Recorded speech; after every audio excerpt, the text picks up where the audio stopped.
morning we have Jonathan, Darren, Eric, and myself. TJ had to leave. He let me know about 5 minutes ago. The other regular, Dave Clark, is on a family venture. Found that out about half an hour ago. Here we are the Saturday before Christmas, and we have a number of topics, and I think I think we'll be able to hit up on two of them today, at least, and they're good ones. And the first one is, sometimes we teach practical stuff. Sometimes we want to teach some basics, like water the plants and they may grow. Sometimes students will ask, when and why would I do this or ever use this technique or move? And the answer scares them away. I think that came from Gary Whitus, but I wouldn't swear by it unless someone else wants to claim it. Anyone want to comment on that? I can, but anyone else want to throw in their 2 cents worth first? I can throw in something just off of a testing that we've done with my wife. We did my wife was testing for green belt, and it was for a Tenage, and you critiqued the technique, saying that the technique was too wide, and it's like a giant reel, and you wanted the technique to be a lot smaller. But that was how you taught it initially, so you can understand the movements of the Tenaga, the hand throw, and you taught it through the video as a wide circle, but in reality, you really wanted the circle to be like really small, nice and tight. So that was one example that I can come up with for. If we're teaching something, sometimes we're teaching it in a very exaggerated pattern, so people can understand the movement that we're trying to do. But in reality, in something like a joint lock, the movements are very small and very accurate. That's one of my first examples. Okay, good. Anyone else want to throw on? Chris, we're dealing with a question, number one, which is sometimes we teach practical stuff. Sometimes we want to teach some basics, like water the plants and they may grow. And sometimes students will ask, when and why would I ever do this technique or move? And the answer usually scares them away.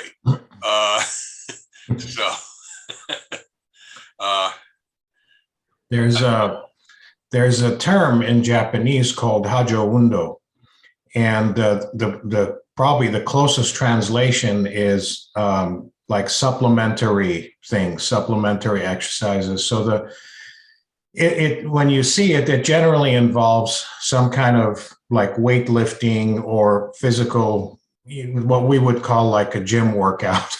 They use different implements, of course. So I think of it that way, is that there's really nothing impractical, if we're doing things good. It may not be obviously practical at the time we're going over it, but it supplements their training, hopefully, if we're doing our job correctly. So sometimes it's telling a story, sometimes it's using an analogy, sometimes it's having them go through certain movements that don't seem to have a direct self-defense application. But they all kind of support, the bigger picture of what we're trying to do. It either enhances it, takes it to a new level, kind of like the wax on, wax off theory. Even though you're polishing a car, you're really developing your body and coordination, for a self-defense technique. So I think of it as a Hajo Undo. I do it too, and it's not always obvious, but at some point it becomes obvious. So for whatever is worth, that's kind of how I approach it. I don't intentionally do something that isn't useful, Chris, I think that was very well said. And when you were explaining it, the first thing I thought about was wax on, wax off. Yeah. Those that grew up in that, we all know and are very familiar with that term. So thank you for reminding us. Simonized kata. For those of us who remember that brand when we were kids, basically. Yeah, I mean, I look at it as, I mean, it comes down to something sometimes as simple as getting your students to be in a tachiwaza or ready position. They don't really see the sense of it initially. What Seki would do was he'd have all of us line up, and then he'd walk down the line and push us on our upper right or left chest. And if we were standing both feet even across, we'd usually get knocked backwards. But if we had 1 foot back, he'd go after, with the upper belts, if you had your left foot forward and ready position, he would hit you in the left upper chest just to see what you would do. And sometimes if you were set well, you stayed there. And if you weren't set well, your left foot stepped back, which was still a proper thing to do because you're still in a ready position. And new students don't understand that. For example, I know normally when I stand, I'm in a ready position. It doesn't have to be a position where you look threatening to people or weird. And as I said before, at times, even when I go to church with my wife and we're, sitting in chairs, or, standing up, my feet are in a ready position. I can't stand straight across. I feel unbalanced. And that's just because I've done it so often and I'm very comfortable in this position. And it's hard to get students, until they've been there for a long time, to be comfortable in that position. The other thing is, if after you're attacked, instead of looking at your attacker to see what they do next, it's just automatically take a step back. And students don't initially understand the value of that. Other than it, number one, it lets you reestablish your ready position, a balanced position. It can appear to other people then that you're stepping away from doing anything aggressive. And so this person comes at you again, they're being the aggressor. Although I don't think the Japanese back in olden times or what have you worried about that concept of how they look to other people. And there are a whole slew of things we do that I say they're common practice. They're not techniques per se, but they're kind of like the foundation or the background of what we do. And that's hard for students to understand until they've been in the art for a while. I think I said several sessions ago, Seki would put dollar bills down on the mat, and he'd have the student simply say to the student, pick up the dollar bill. And they just reach and pick up the dollar bill. I have to do it with a $5 or $10 bill. That's inflation. And they don't get to keep the money. But if they then have someone grabbing their forearm and they reach for the money, they have a better chance of off balancing their attacker. If they try to pull the arm to pull the attacker, their not only unsuccessful in outbalancing the attacker, but they also never get to the money. And it's a hard concept to get them to understand, but sometimes some of the things we do are to get a concept across that we really can't explain. We can explain it to death like we are now, but it's easier to have the student do something physical and their brain picks up the entire concept rather than us spending 20 minutes trying to explain it to them. That's why a lot of times when I taught economics or government, I would use simulations. I hated the textbooks. You have to use them, unfortunately, but I'd get the kids to do stuff and they learn so much more from doing rather than listening or reading or looking at a chart or, whatever else. And so, it's hard for students to understand these concepts, but once they get it, they say, now I understand. Or maybe 2 years later, they'll say, now I understand. Any other thoughts on this, or do we want to go any further with this, or? I'll put in my 2 cents on it, I guess. I could compare it to learning to play a musical instrument before, like the guitar, before you can just jam out on the guitar. You have to learn the chords, you have to learn the tablature, you have to do all the fundamentals, you have to learn to read the music before you get the song, to play the song with the guitar. So there's a lot of steps involved. Students just want to pick up the guitar and start jamming like they see on the music video before they do all the fundamental steps to get to that point. So right. I used to play the guitar years ago. To do anything well is a skill. And I think whoever raised this question is, you really ultimately have to deal with a lot of basics. And once those basics are down, everything else kind of comes in, pardon the pun, everything else comes into play. You got to get those blisters on your fingers first, right? Yeah, I could never use a pick because my hands perspire too much. I'd get, like a third of the way into a piece of music and the pick would go flying off into the sunset. But anyway, that's a different art, so to speak. Okay, anything else on this? Yes, it just this conversation kind of reminds me of what we used to do in karate styles and kung fu styles, where we would drop into some of these deep low stances, like horse stance, the forward and back stances, and a lot of people assume that when we are sitting in these stances and doing all of our basic punches and kicks, that these are the stances that we stay in when we fight, when we spar, and so on.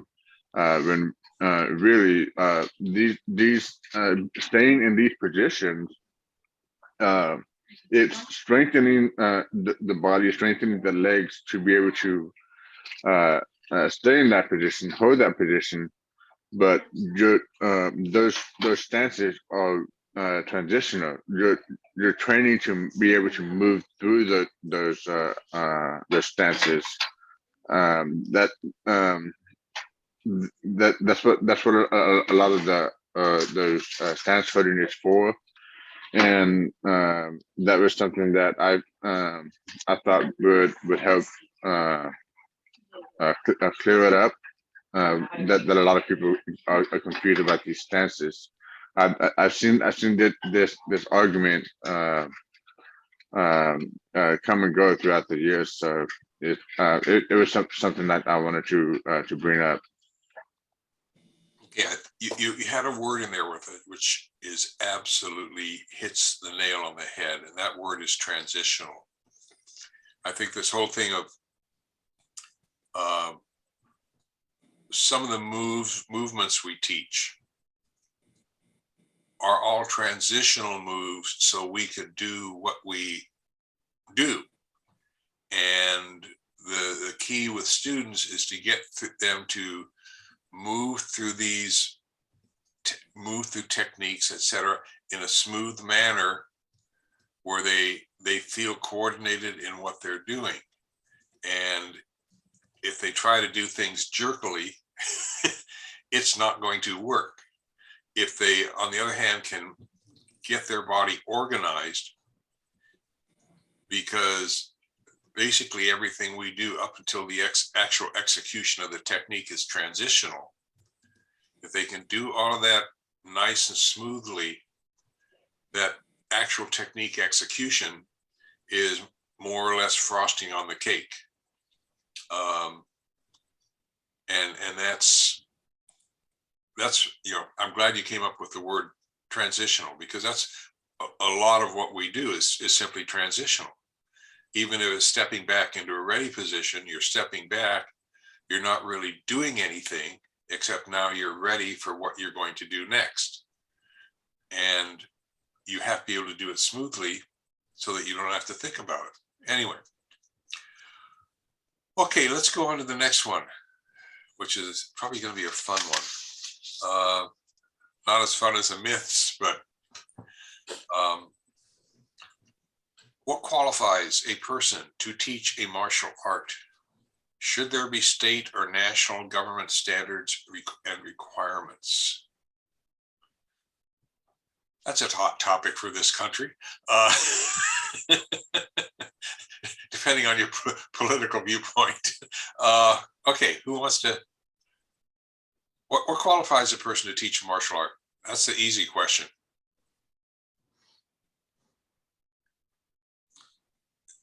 Well, Jonathan, yeah, you don't have any audio. Eric doesn't have any Sorry. audio. There was some sound in my house. Anyway, I was saying the lineage is one of the things we base it off of. We like to have a lineage of teachers in a specific art, so that we can verify their training, their past training. Okay, are you saying that's to legitimize what we're doing? No, it's something. It's what we use as a regulatory mechanism in the martial arts. Since we don't have a government oversight or anything like that, that's something that we use within the community, the martial arts community. Lineage is one of the things that we I can see where you're going with that, Jonathan. I think that without the lineage, then how would you have any governmental entity regulate anything that we do? Because who's going to be there unless you have a qualified person with the proper lineage or validation behind their own training and experience? Okay, but let me throw. Let's say a person has, quote unquote, studied several martial arts, and I won't say how qualified they are, and they decide now, okay, I'm going to start. I've been taught by all these different martial artists, different martial arts. Now I'm going to start teaching. What qualifies them to teach? That is something that is a good question, because I have seen martial arts instructors, like the most recent example of a bad martial arts instructor would be I think these are judo instructors over in China, where they would repeatedly slam a child over and over and over. Like we're trying to avoid scenarios like that, where the teacher is so bad that he is causing distraction to the community, and also teachers that are so bad that what they're teaching is it does not work, and it's going to get someone hurt. So it's lineage is part of that curriculum, but it's also you kind of have to have like a demonstration. If you're going to a class or a dojo, and you go to attend a class, you're seeing how that class is structured. How is the instructor teaching the class? Or how are the students reacting? Like you have you look at the lower ranked students, and then you look at the higher ranked students. How much difference of is there in skill, and so on. That all of that is more for looking for a teacher. But again, the hard part is what qualifies someone to be able to teach. Um, uh, Good skill is one of those requirements. Being able to communicate properly, being able to communicate those concepts clearly, because there's more than one way to explain something. And number three, someone that is knowledgeable in other areas, like say being able to have first aid. This is someone that you can trust. Then you can establish that. And in regards to someone that has multiple martial arts backgrounds, number four, that's usually what helps is an autobiography, being able to research that person, so we know who we are training with. Like myself, I have a background in judo and of course Budoshin Jujitsu, and some forms of karate and boxing and other martial arts. I'm all over the place. I'm trying to be as well-rounded a martial artist as I can. But those are something that I feel helps qualify someone to be able to teach. Okay, just a second. Because you came up with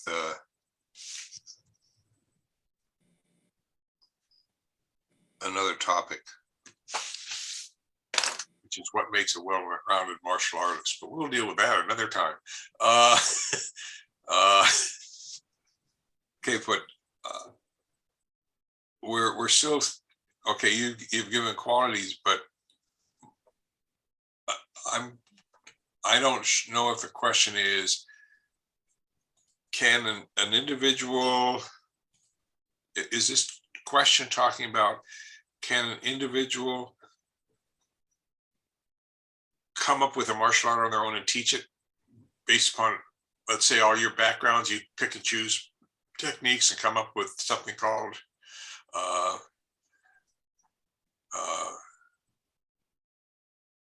Burbank martial arts, or They have those now. And pardon? They do have those schools now. You can go to those schools where it's not traditional art. And they've just put something together and they're teaching it, and they may have good communication skills. They may know these specific techniques. But is there anything else that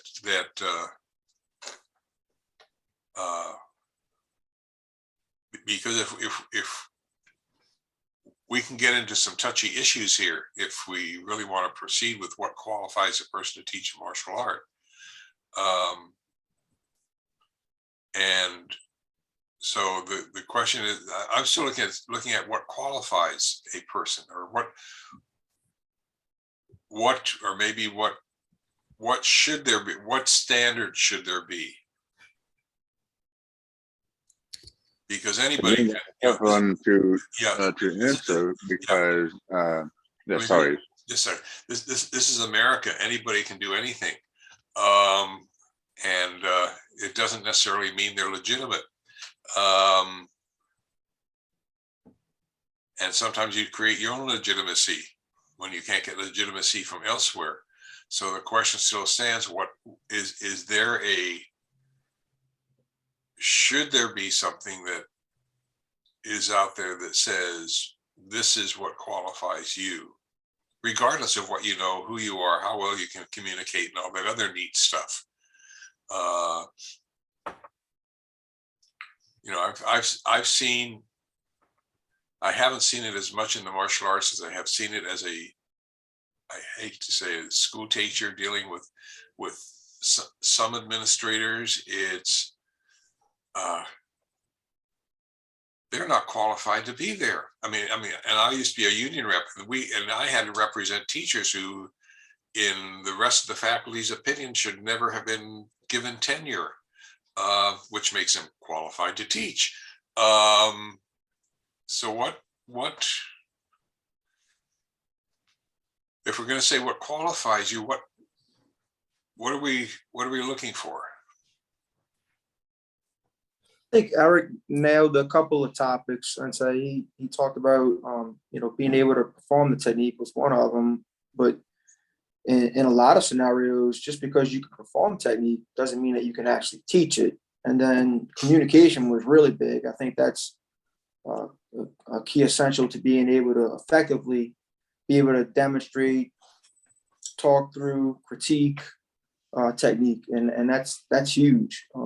And obviously you have time vested in knowing your experience level and where your validation is, and you know, being able to perform technique and being able to teach technique is extremely valuable.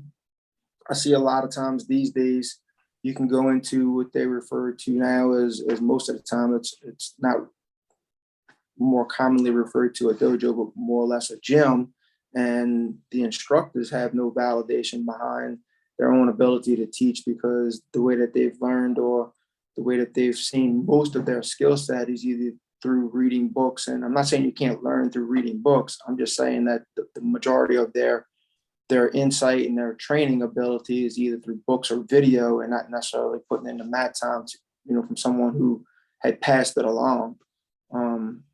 And then they struggle with a lot of things.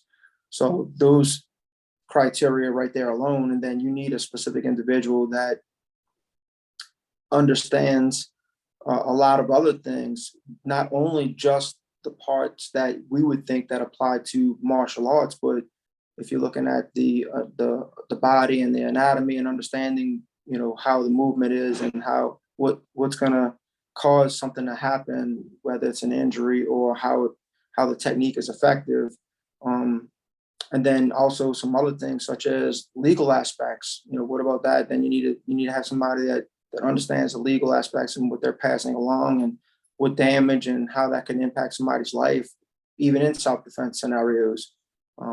So, I mean, I think you can continue to go down that list of what actually has somebody qualified or should be qualified to teach martial arts, not only in an effective way, but a responsible way as well, and safe. Okay. Let me rephrase the question again. We have a dartboard on the wall, and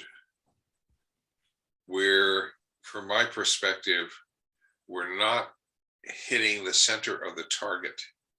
We're hitting a lot of issues that establish competence and establish the ability to teach, but there's something most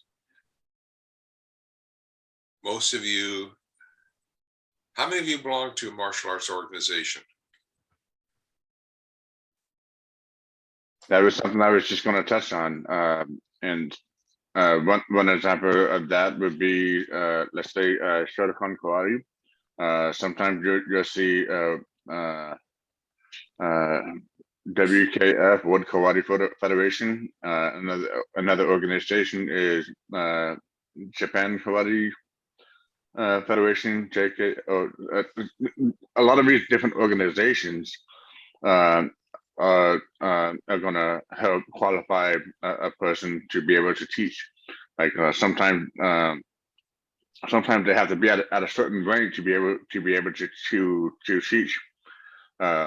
We have something like that in judo as well.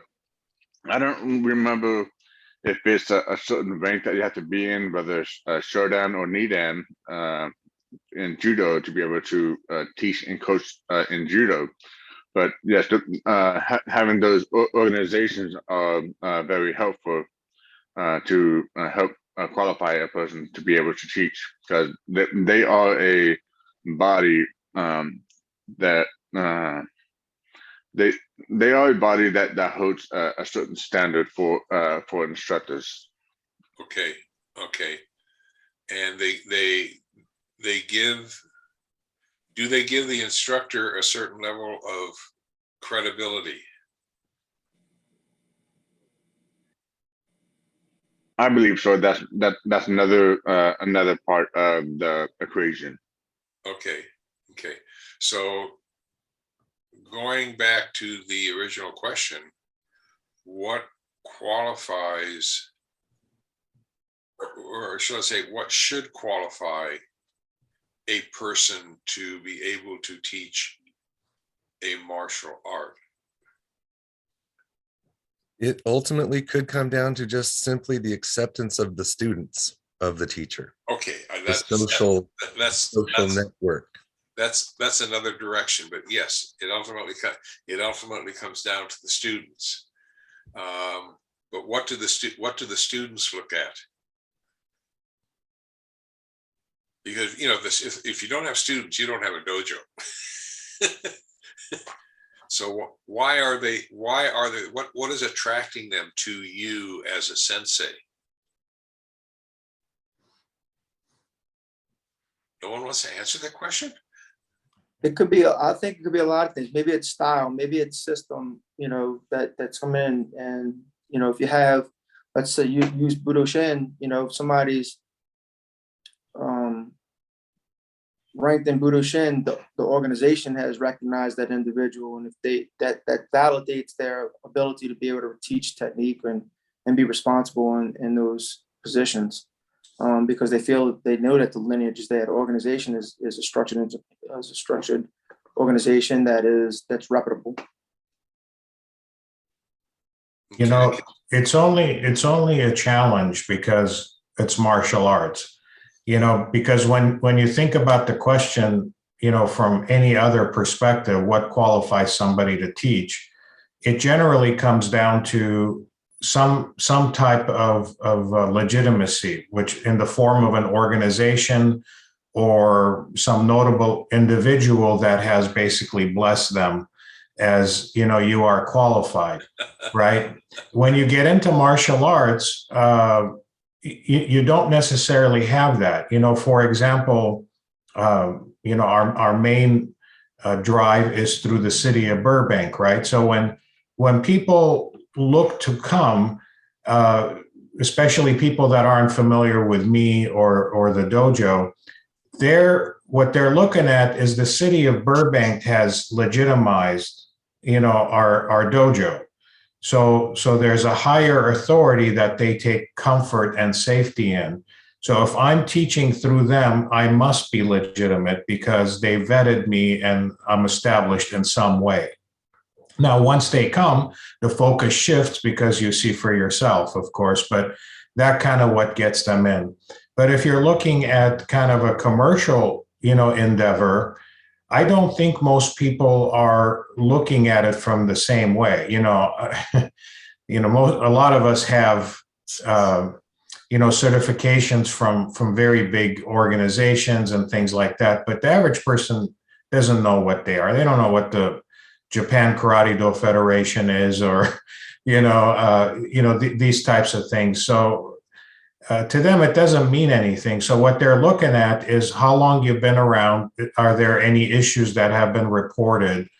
So they're looking for something that makes them feel safe and they're using that to establish you as a qualified teacher. Because if you basically survive, you got a good reputation, you've been around for a while, you must be, qualified, you must be legitimate. Of course, that doesn't mean it's true, but I think that's what the average person is looking at. So like Jonathan said, sometimes it just comes down to, the customer's acceptance, of what you're offering. So short of some higher organization that is well known by your student base, there really isn't. You know, personally, for me, the number one thing I look for to qualify a teacher is, do they like people? You know, are they driven by helping people do better? Are they driven themselves to continue to improve themselves? Because everything else can be taught, right? And after that, we have some standards that need to be followed. You know, but it starts with that. But that could be said of any type of teaching, not necessarily martial arts. So what qualifies somebody? You know, it's basically either a longer term establishment, you know, or some other organization. You know, I'm talking from a customer's perspective, from a student's perspective, from a, you know, for me, again, if they have a passion, they're driven themselves, and you know, they like helping people, and then they've developed a necessary skill set, good to go. Because by extension, then the next question is, what are they going to be teaching? You know, this doesn't have to be the dojo cho, you know, they don't have to know everything. So if you're just going to have them teach white belts, what qualifies somebody to teach white belts is going to be different than what qualifies somebody to teach black belts. Some of the standards are going to be the same, but as far as skill set and experience, those are two different things. So I can't take the qualifications for a white belt instructor and say this is okay if you're going to work with higher ranks. You know, it's just not going to happen that way. It's a different qualification for that. Okay. Second part of the question.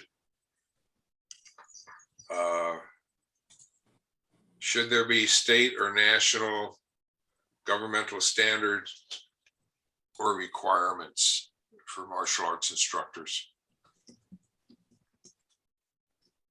On that end of it, I think it should be more involved with the safety and like the fire hazards and the other regulations that pertain to any business. It's not necessarily martial arts specific, like a gymnastics gym.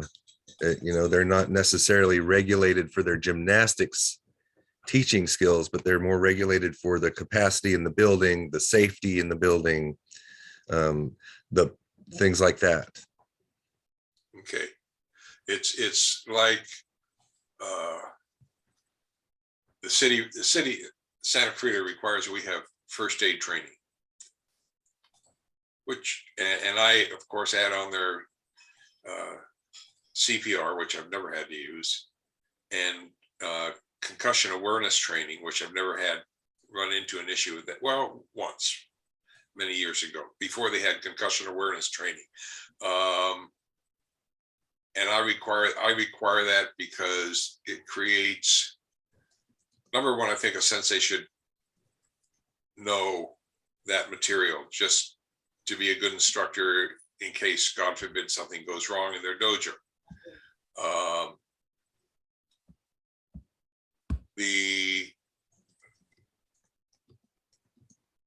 I think, you know, and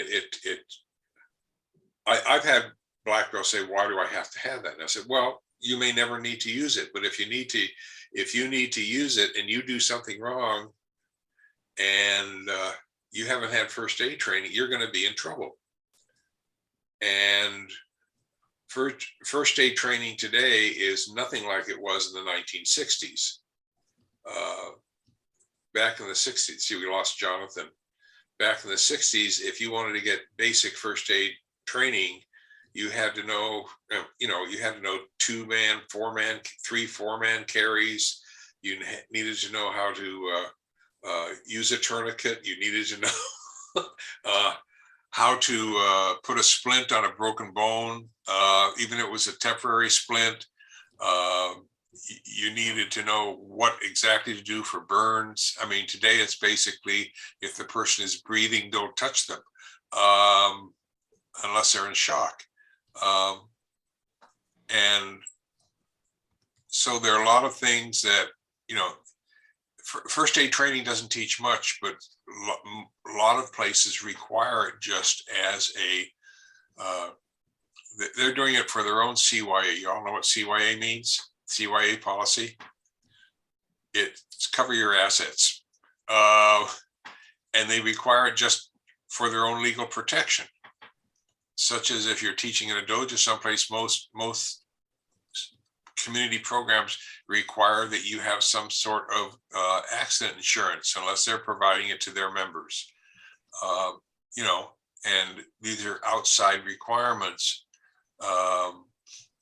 but they do offer you, the instructor, a certain level of quote unquote protection, and they also become part of your qualifications. Because people say, oh yeah, this person is trained in case something goes wrong.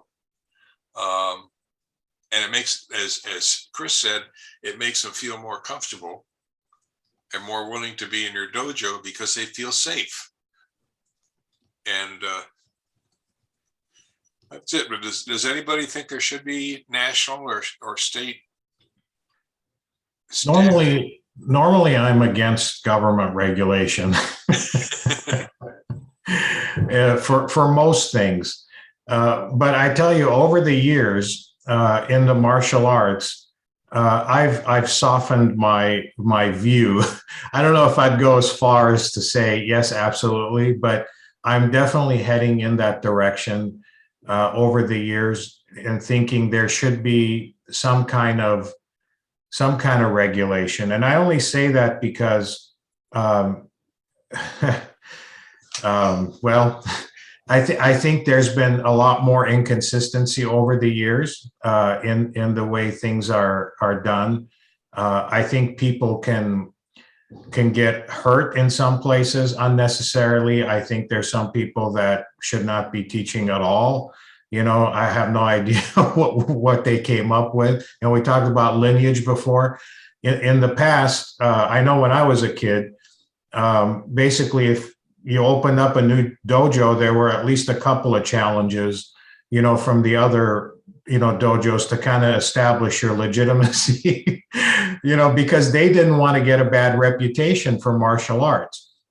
You know, so if you were going to teach, you were kind of tested a little bit. And I know this because, you know, the instructor at the time, I was one of the people that was fighting, you know, some of those people. So I think I would like to see some form of regulation as far as, even safety things, you know, background check, some record of you knowing what you're doing, you know, something that qualifies you for a license, you know, like a business license or something like that.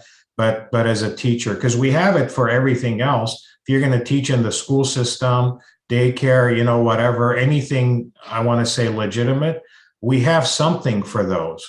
Of course, like everything else that could be abused by government, and that's always a concern. They could come up with some unrealistic things or disqualify people unnecessarily. But I think it's just so scattered right now, and there's so many different things happening.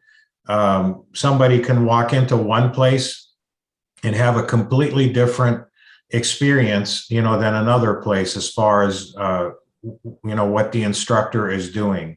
And the negative part of that is they can be harmed, you know, sometimes physically, sometimes psychologically, and it turns them off from martial arts, you know, altogether, because there's nobody checking on them.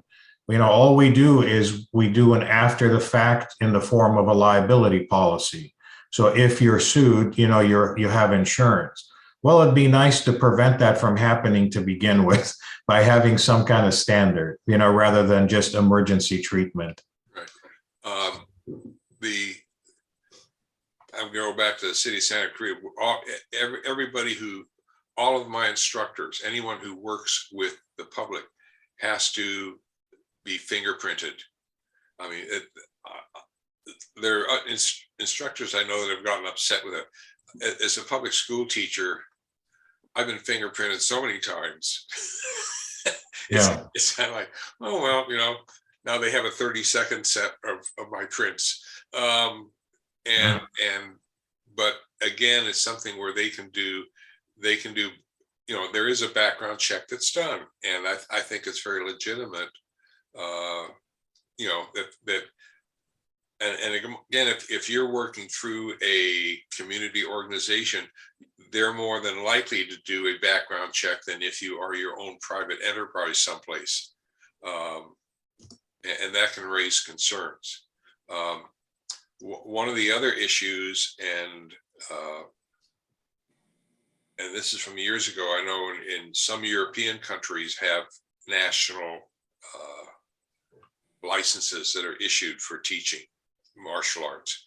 And one of the problems they've run into is that sometimes one organization will be able to be the national governing body for that country, and then everyone has to follow their standards, even though they may have been affiliated with another organization or learned the art differently, and that therefore disqualifies them from teaching because they aren't within the scope of this one organization. So one of the problems of having a national governing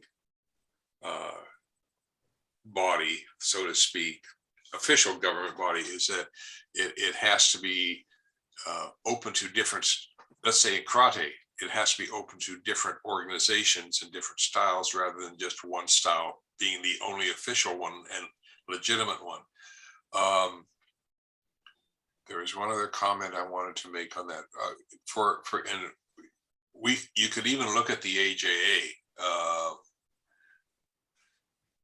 To my knowledge, the AJA is still the only national governing body of jiu-jitsu that is actually a amateur athletic association. I think every other one is a educational foundation. So the question comes up, and I've raised it philosophically, does that mean the AJA is legitimately the only organization that can run competitions in the United States? I mean, I haven't raised that officially, but it's a good hypothetical question. And that status was really difficult to come by. Initially, when we applied the how do you say it? The IRS has their own court system, in case you didn't know. And we had to wait 3 years to get a favorable interpretation of the 1968 Sports Act, because if they kept getting interpretations where anyone who applied for an amateur athletic association status would be denied because of the wording of the law. And eventually they got their courts to come up with a favorable interpretation, and then bang, we got it. And just as a side issue, if you ever have to go to court for a tax issue, and this is as a government teacher, don't go through the IRS court system. You go through the regular federal court system, because those judges are not IRS specialists, and they're more inclined to be open to whatever your arguments are. This is not legal advice. But in any case, so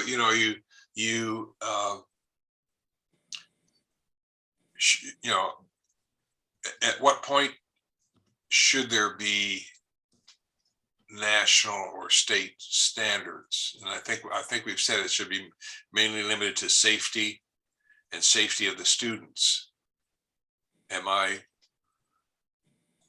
I would agree with that, because I know in this day and age, I see this all the time in BJJ circles. There are certain individuals that should not be teaching, especially children. Just being able to read those types of people out, teaching martial arts, or just teaching especially younger kids. We should have a way to prevent that. Again, like Mr. Kadamian said, is being able to prevent the liabilities from occurring. Right. I think that's a real. It's easier to prevent than to pick up the pieces afterwards. I've only had one situation, and this is about, I think, 3-4 years ago. Someone was allegedly injured in our class, and they wanted to go after the insurance, and they Had they come directly to me, I would have just turned them over to the insurance company. The insurance company would have paid them off. You know, fine. They went to the city, and the city basically said to them very politely, you signed because the city requires that they sign a release for the city as well as signing our release. And they said, you signed our release, so you can't come back and now claim for costs of injuries. And that ended there. Which to an extent is another advantage of as Chris brought up, of having being part of a community organization, is that you've got someone who sometimes may cover your back for you, because they do provide you with a certain amount of legitimacy, but they're concerned about their own legitimacy as well. And so it does sometimes give you a better, how do you say, protective cover in case something goes wrong.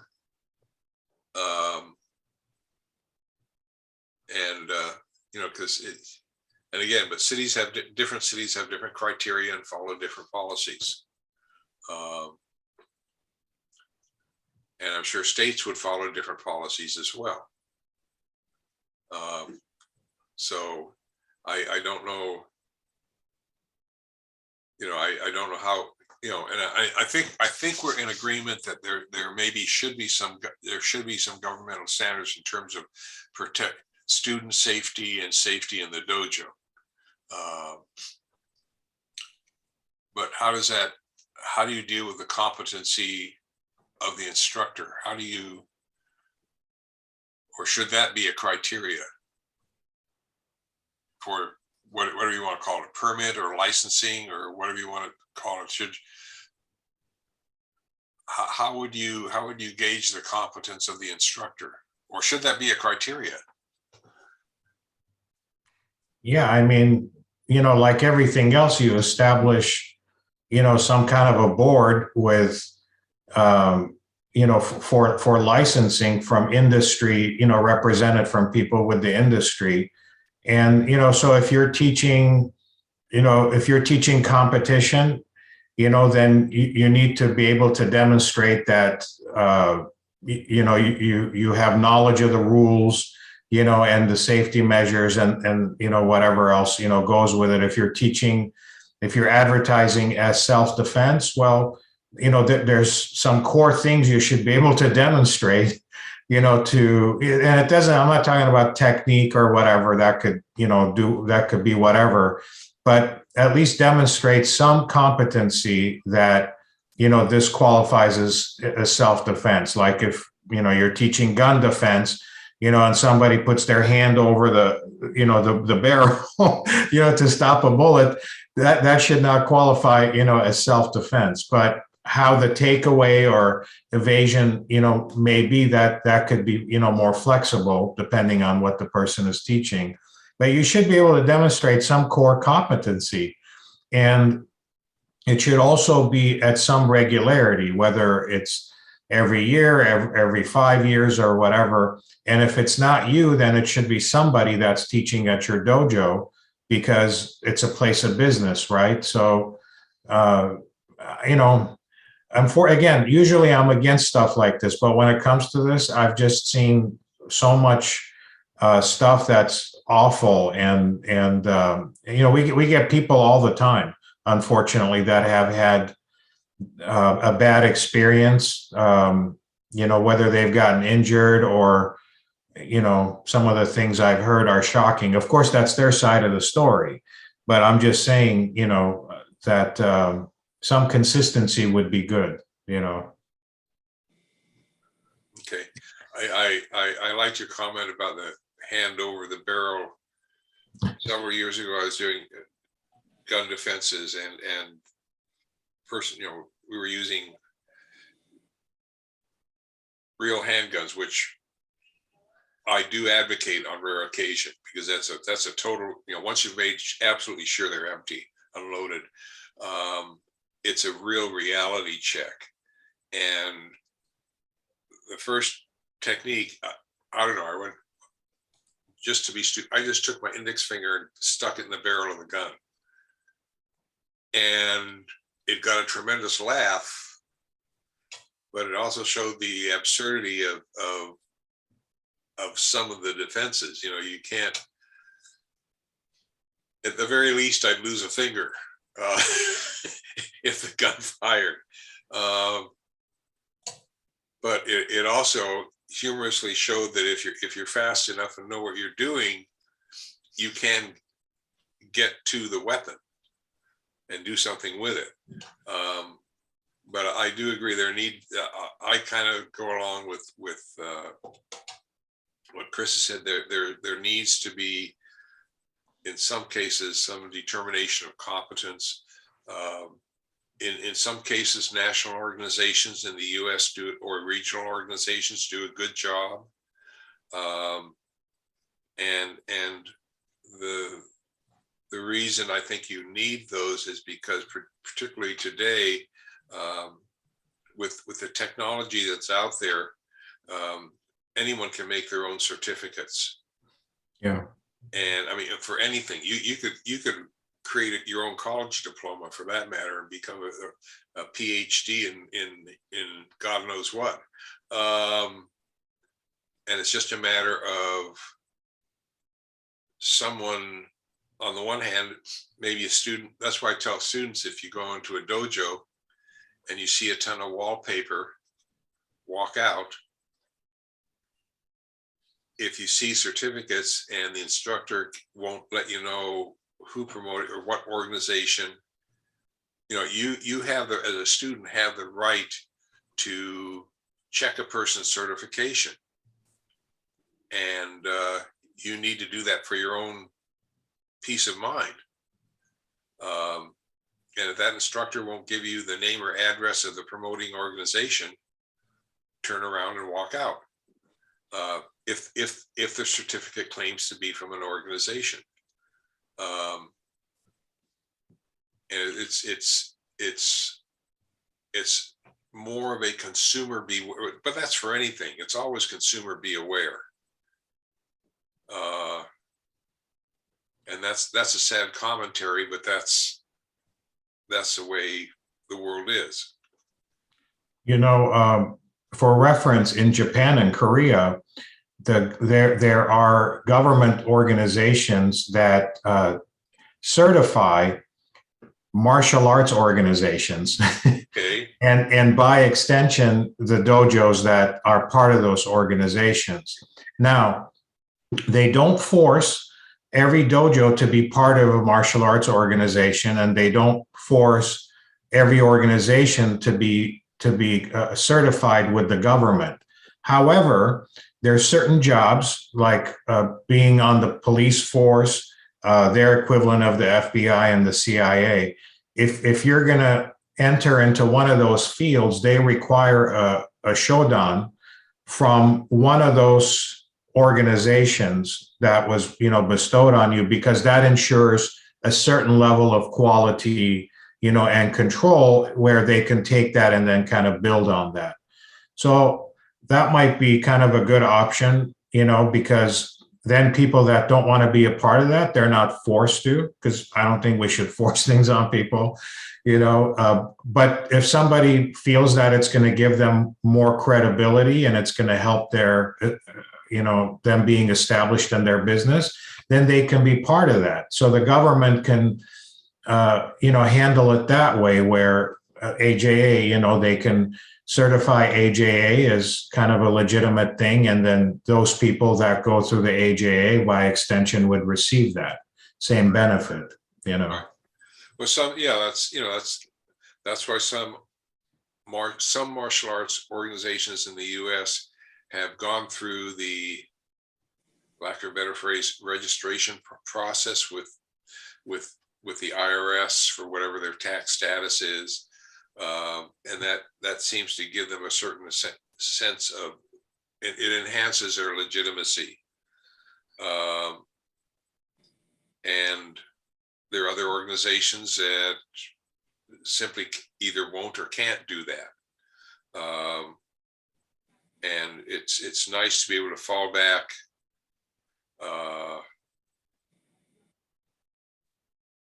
how do you say it? It's nice to be able to fall back on, again, it's something that covers your back, for lack of a better phrase. If you have a national organization that certifies you, that strengthens your credibility.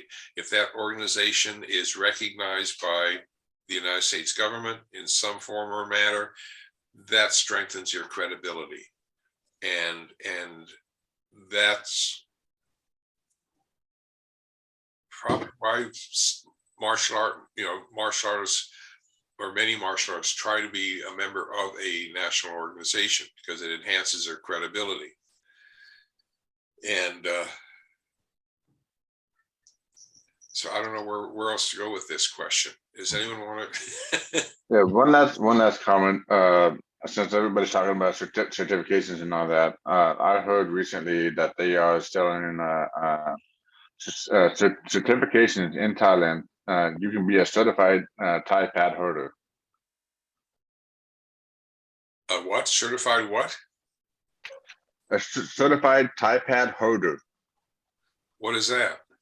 You're certified to hold Thai pad for kickboxers. Oh, holder, pad holder. Pad holder. Wow. I thought that was only in America could you get stuff like that. They're learning more ways to make money. Right. Oh, well, okay.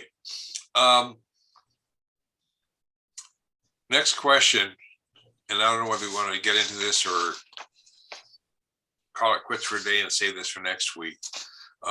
There are numerous street strategies essential for survival, all the way from avoidance, the fear factor, fear versus overconfidence, lowering the threat factor, talking a conflict down and how to walk away, and the value of simulated situations in a dojo environment or hardcore self-defense if needed. Do we want to get into that? I mean, because it can be a fairly lengthy topic. Or do we want to save it for next time? I agree. It could be a pretty lengthy topic. Because I have a few things to say, especially with my security background. Okay. And I can probably do the same thing. From a viewpoint of having worked with law enforcement agencies, and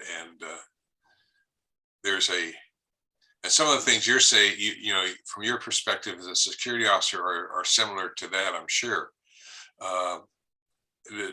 Is there anyone else who wants to latch onto that today, or do we want to save it for next time?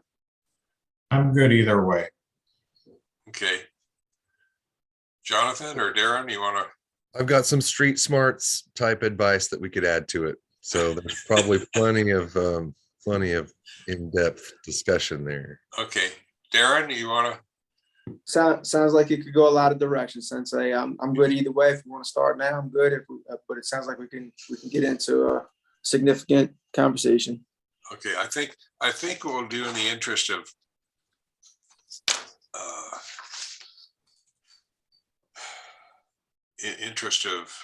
time, I think, and we'll save it for the next session, because I don't want to be able to say 9:20, 9:30, we got to go or stuff like that. I don't like ending a topic halfway through it. And I mean, there's a lot of things I could add and put in here in terms of training. I'm sure all of us could. And situations that students have been in. And